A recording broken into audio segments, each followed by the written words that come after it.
HTML. HTML stands for Hypertext Markup Language. It is a markup language that describes the structure of the web page.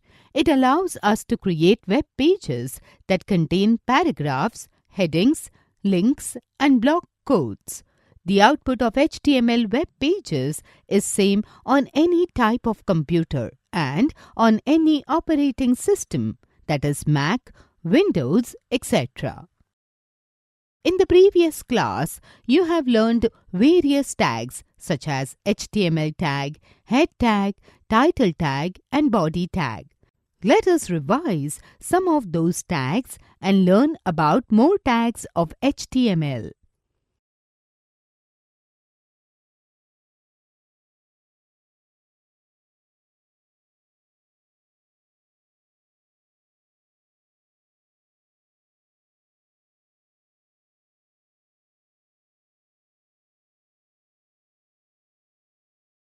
The HN tag.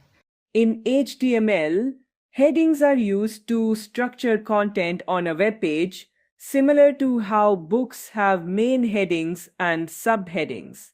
There are 6 levels of headings represented by the Hun tag, where n is a number from 1 to 6.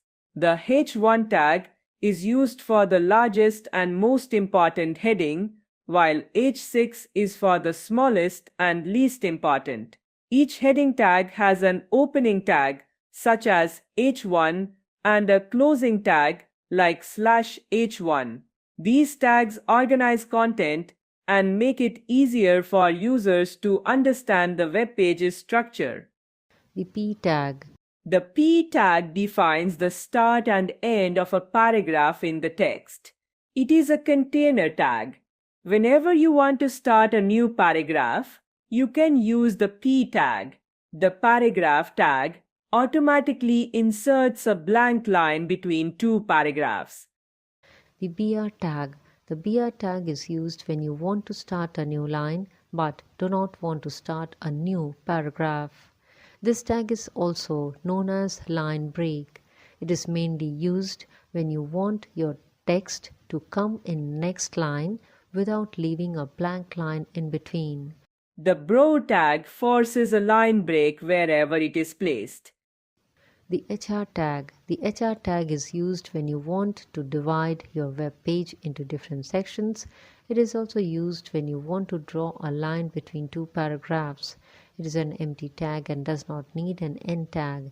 It gives a horizontal ruler line on the page and then the next element will be shown in a new line after the ruler. The SUP tag. The SUP tag is used to turn the enclosed text into a superscript. For example, E is equal to MC square is coded as E is equal to MC SUP 2/SUP. The sub tag. The sub tag is used to turn the enclosed text into a subscript. For example, H2O is coded as H sub 2/sub O.